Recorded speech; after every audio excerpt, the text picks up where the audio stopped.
Hello everyone, a very good morning to all of you. कैसे हो आप सब? आई होप सब अच्छे हो गए, सब अच्छे से प्रिपेयर कर रहे होगे। आपके एग्ज़ाम चल रहे हैं ना? 30 को फर्स्ट है, मतलब कल का ही है फर्स्ट, है ना? All the very best. अच्छे से देखिए आना, बिना टेंशन के। जितना पढ़ा हुआ है उसी में से आएगा, उससे बाहर कुछ नहीं आने वाला। चाहे कितनी भी कोशिश कर लेना कहीं से भी पढ़ने की, बट आएगा एनसीईआरटी से ही, है ना? एनसीईआरटी के जो मोस्ट हैं, जो एग्जाम्पल हैं, जो एक्सरसाइज से रिलेटेड है, उनको स्किप किसी भी हालत में मत करना। अभी कर रहे हैं application of derivative. Before continuing मैं मेरे बारे में बता देती हूँ। मैंने 12th में ब्लॉक टॉप किया है। मास्टर्स में और बैचलर्स में मैं टॉप 1% में सिलेक्टेड हूँ बाय गवर्नमेंट, हरियाणा गवर्नमेंट की तरफ से भी और नेशनल लेवल के ऊपर भी। तो आप मेरे ऊपर ट्रस्ट कर सकते हैं। आपकी श्योरिटी मैं ले रही हूँ। आराम से एग्ज़ाम तो 100 आउट ऑफ 100 से क्लियर होगा ही होगा, लेकिन आपके कंसेप्ट बनेंगे जो आपके आगे के लिए बेनिफिशियल है। आप भी आज वाला मैंने कॉपी में नोट नहीं किया क्योंकि बहुत ज़्यादा था, टाइम ज़्यादा वेस्ट हो जाता। करवाना आपको ही है। कोई स्टेप नहीं समझ में आएगा वो कॉपी से बता दूँगी, ठीक है? Rate of change of quantities, मतलब अगर कोई एक वेरिएबल में फंक्शन है, मैंने कल सिखाया था कि पैरामीटर में हो तो कैसे चेंज करना है, तो उसी कंसेप्ट से रिलेटेड कर रहे हैं क्योंकि डेरिवेटिव से ही कंसेप्ट लिंक है। कल अपन ने कंटिन्यूटी एंड डिफरेंशिएशन पढ़ा था। Differentiation is equal to derivative, same सी बात है। डेरिवेटिव डैश से डिनोट किया जाता है। रोल्स थ्योरम और मीन वैल्यू थ्योरम बहुत इंपॉर्टेंट है। डिफरेंस क्या है वो बहुत ज़्यादा इंपॉर्टेंट है। एक में जीरो वैल्यू आती है और एक में F B minus F A upon में बी माइनस ए, तो वो वाली बात याद रख लेना। एक के अंदर टेंजेंट है वो एक्स एक्सिस के पैरेलल होता है रोल्स थ्योरम में, और मीन वैल्यू थ्योरम में स्लोप है वो स्लोप है जो गिवन पॉइंट है उसके पैरेलल होगा, एक्स एक्सिस के पैरेलल ना होके, ठीक है? तो अभी करते हैं rate of change of quantities. Whenever any variable Y varies with variable X according to the rule Y is equal to F X, तो D Y by D X करेंगे तो क्या आएगा बताओ? अगर इसको अपन वाई को एक्स के रिस्पेक्ट में करना चाहते हैं तो अगर मैं कुछ अलग वेरिएबल ले लेती हूँ टी के अंदर, if X and Y are the functions of parameter ले लिया कोई टी, तो D Y by D T क्या हो गया? D Y by D X upon में डी टी, उसको सोल्व कर लेंगे, बस इतना ही काम, किसी अलग वेरिएबल में ले जाके। We know that velocity is the rate of change of distance with respect to time. Distance को एस से दिखा दिया और टाइम को टी से, तो वेलोसिटी होगी डी एस अपॉन में डी टी। सिमिलरली एक्सेलरेशन क्या होता है? डेरिवेटिव ऑफ वेलोसिटी, है ना? Acceleration is the rate of change of velocity with respect to time. तो इसी को एक बार फिर से with respect to T derivative कर दो, डी टू एस अपॉन में डी टी स्केयर, या वी डी वी अपॉन में डी एस, सेम ही बात है। ये आगे सिखाएंगे कैसे है। ये आगे के कॉन्स्टेंट है रिवेन्यू और कॉस्ट पे, उसके रिस्पेक्ट में डेरिवेटिव करना है, और अगले वाले में अगले के रिस्पेक्ट में कैसे करना है। अभी आप बेसिक कर रहे हैं, ज़्यादा नहीं जाएंगे कंसेप्ट के ऊपर। हाँ, एक्सरसाइज अच्छे से होंगी आपकी। अगर एनसीईआरटी का बोलोगे तो एनसीईआरटी से होंगी, एलिमेंट्स का बोलोगे तो एलिमेंट्स से होंगी, और आर डी शर्मा का बोलोगे तो आर डी शर्मा से होंगी। बट पहले सारा का सारा बेसिक रिवाइज करेंगे ताकि ये शॉर्ट में वीडियो देखने के बाद आपको ये पता चल जाए कि चैप्टर में क्या है ना? उसका बेनिफिट यही होता है कि आपको पहले से पता चल जाए कि हाँ भाई ये तो है चैप्टर में और ये मुझे करना ही करना है, किसी हालत में उस चीज़ को स्किप नहीं करना। तो इक्वेशन ऑफ टेंजेंट, नॉर्मल और टेंजेंट में थोड़ा सा ही डिफरेंस है, बस समझना अच्छे से। The tangent at an point P X one Y one curve है स्ट्रेट लाइन के ऊपर which passes through the point P X, point है वो एक्स वन और वाई वन है। From coordinate geometry, coordinate geometry का यूज़ क्या क्या है वो बताना कमेंट बॉक्स में। We have learned that the equation of line passes through the point X one Y one, तो Y minus Y one is equal to M X minus X one. तो derivative अगर निकालेंगे slope का क्या होता है? M, इसी को बोलते हैं D Y by D X, इसी को एम नाम दे देते हैं।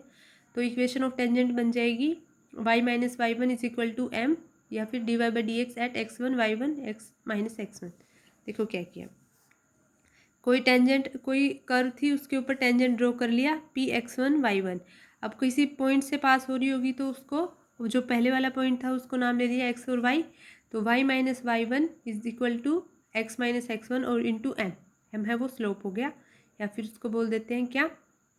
D Y by D X derivative से भी रिप्रेजेंट कर देते हैं। तो वो इक्वेशन आगे हो गया, आगे equation of tangent. Equation of normal सीखते हैं। जो भी स्लोप और नॉर्मल की प्रोडक्ट होगी वही होती है माइनस वन की इक्वल होगी।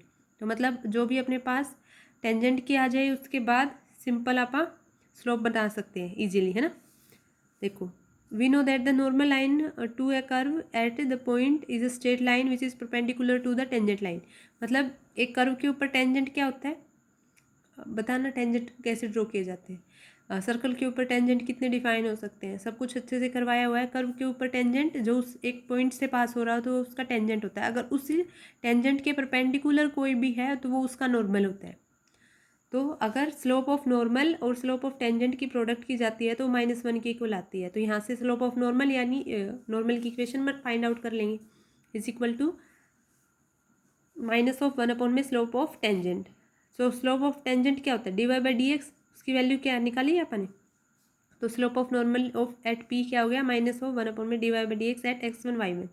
यही अपने पास इक्वेशन थी किसकी, y - y1 माइनस ऑफ नहीं, माइनस नहीं था वहाँ पे, dy/dx अपॉन में dy/dx at x1 y1 x - x1. किसकी इक्वेशन थी ये तो थी टेंजेंट वाले की. लेकिन स्लोप में क्या करना है, 1 में माइनस ऑफ 1 करना है.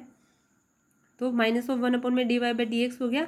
तो x - x1 प्लस ऑफ इस तरफ नीचे वाला गया तो ये प्रोडक्ट, और ये माइनस था इस तरफ आके प्लस का हो गया. तो x - x1 plus of dy/dx at x1 y1 y - y1 equal to 0. अगर ये इक्वेशन आ रही है तो ये आ गई अपने पास इक्वेशन ऑफ नॉर्मल. इजी सा था, कुछ नहीं है, बट फॉर्मूला में पुट करना आना चाहिए.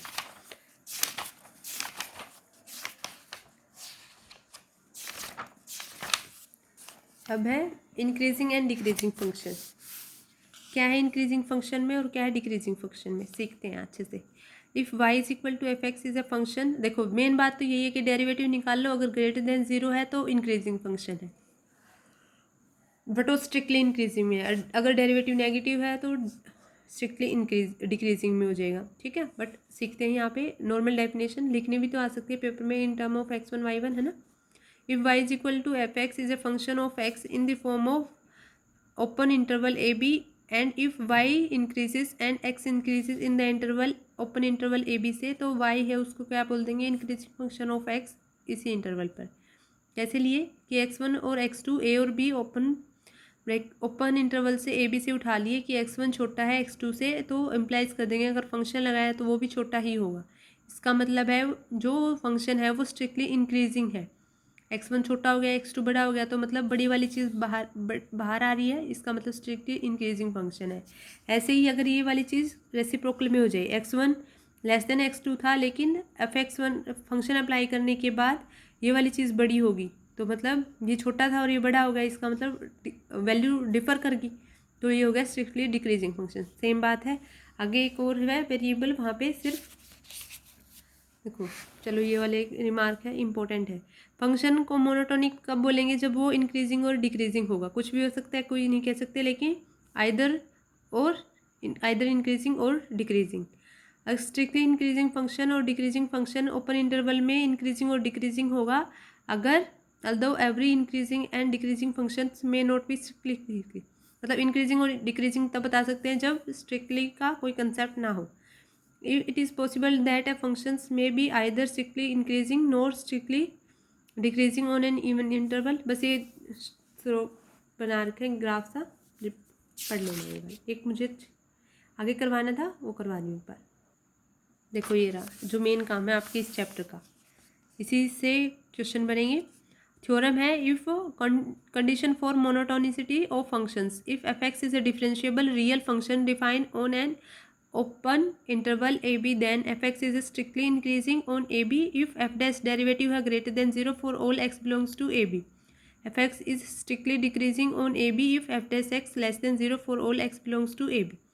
प्रूफ अपना कर लेना, बट सिंपल सी बात यही है कि अगर डेरिवेटिव किया ओपन इंटरवल में किसी भी पॉइंट पर उठा के, या सिंपल वैसे ही डेरिवेटिव कर लिया, अगर ग्रेटर देन 0 है तो स्ट्रिक्टली इंक्रीजिंग.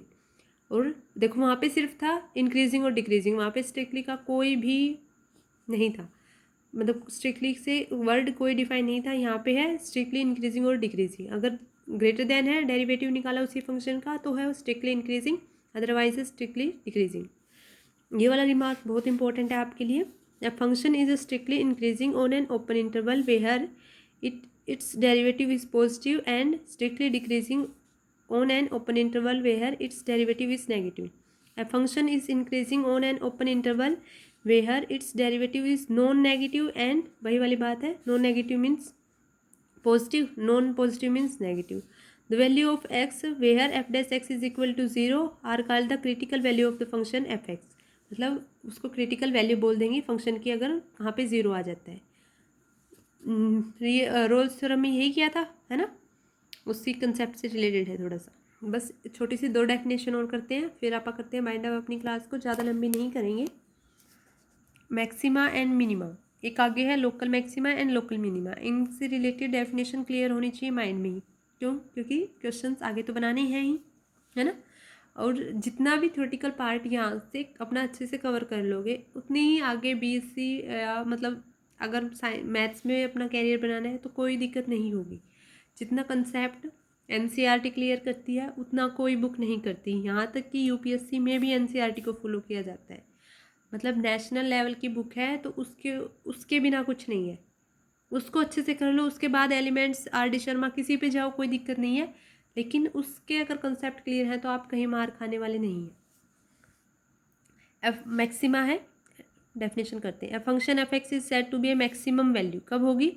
इंटरवल दे रखा है, in an interval at X not if X not is in interval I and if F X not greater than F X for all X in interval से उठाए हैं.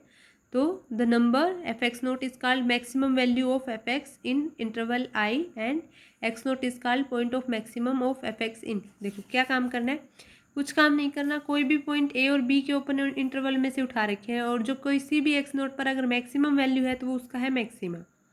देखो figure दिखा रखी है. From figure 1.9 it is evident at that X is equal to X not is the point of maximum. यही है ना point of maximum. Alternately, we can also state that a function fx is said to be maximum at x is equal to x naught if the function changing from increasing to decreasing in the neighborhood of x naught. मतलब इसके side में increasing और decreasing होता रहेगा. इस तरफ से increase हो रहा था, इस तरफ डिक्रीज हो गया. मतलब ये जो पॉइंट है उसके एक साइड हो रहा है इंक्रीजिंग, एक साइड हो रहा है डिक्रीजिंग. तो नेबरहुड में हो गया एक्स नोट के. तो एक्स नोट के नेबरहुड में जितना भी इंक्रीजिंग और डिक्रीजिंग फंक्शन आ रहे हैं और जो एक्स है वो एक्स नोट के ऊपर मैक्सिमम वैल्यू दे रहा है तो इसको बोलते हैं मैक्सिमा. मिनिमा में क्या होगा? ये मिनिमम वैल्यू देगा. वहाँ पे F X not greater than equal to F X था तो वहाँ यहाँ पे होगा F X not less than equal to. बस यही काम है. इसमें क्या होगा? नेबरहुड में इंक्रीजिंग पहले तो वहाँ पे तो हो रहा है पहले इंक्रीजिंग फिर डिक्रीजिंग, है ना. मैक्सिमम में पहले मैक्सिमम तक इंक्रीज होंगे तो मिनिमम में मिनिमम तक पहले डिक्रीज होंगे, मिनिमम तक जाएंगे फिर इंक्रीजिंग आएगा. तो वही वाला सेम काम यहाँ पे है. Alternately we can also state a functions is a minimum at X is equal to not if changes from कहाँ से कहाँ तक, डिक्रीजिंग टू इंक्रीजिंग. पहले डिक्रीज होके आ रहे हैं एक्स नोट तक और फिर इंक्रीज हो रहे नेबरहुड हो एक्स नोट तक. समझ में आ गई डेफिनेशन? इजी सी थी. Local maxima and local minima क्या होगा ये आप पढ़ना अच्छे से, कल मैं करवाऊंगी. ठीक है. First derivative test, second derivative test बहुत इंपॉर्टेंट है. अभी करते हैं बाइंड अप. मिलते हैं नेक्स्ट क्लास में. Thank you so much for watching and listening me. If you like please share and subscribe my channel with your friends and family. 100 out of 100 की surety मैं आराम से ले सकती हूँ. बट सिर्फ पहला काम है रिवीजन अच्छे से करनी है. रिवीजन कैसे करनी है? ये क्लास देख ली, अपने नोट्स बनाने ही बनाने हैं. अभी जिनका बैच कंप्लीट हो गया उनके लिए कोई दिक्कत नहीं है. लेकिन जो आप लोग हो अभी 22 एंड 23 का जो बैच है उसको आपको अच्छे से प्रॉपर नोट्स बनाने ही बनाने हैं. मैंने मेरे 12th का सिलेबस मैथ्स का जून में सारा कर लिया था. इतना अच्छे से कर लिया था. जून के 5 जून से छुट्टियाँ हो गई थी, उससे पहले मैंने मेरा सारा सिलेबस कर लिया था. मैंने सारे जून सिर्फ मैथ का काम किया, हाथ से क्वेश्चन सोल्व किए. जितनी ज़्यादा मैथ्स की प्रैक्टिस होगी उतना बेनिफिट है. आपके लिए बेनिफिशियल ये है कि आपको ये चीज़ें बताई जा रही हैं. हमारे टाइम पे नहीं था इतना कि हाँ भी इतना बता दें. मोस्ट एक्सपेक्टेड क्वेश्चंस आपको पता चल रहे हैं. 10th की एमसी मोस्ट एक्सपेक्टेड क्वेश्चंस की इंपॉर्टेंट क्वेश्चंस की सीरीज़ कंप्लीट हो चुकी है. आपके कॉन्टैक्ट में है तो प्लीज़ उसको इन्फॉर्म कर देना. उनसे बाहर कुछ नहीं आने वाला. और जिनको डाउट है कि हाँ भाई मैम बकवास कर रही हैं, ऐसा कुछ नहीं है कि ये बताएंगे वो नहीं से आएगा, तो पेपर मिलने के बाद करेंगे आप उनसे बात. ठीक है. Thank you so much for watching and listening me. Okay bye.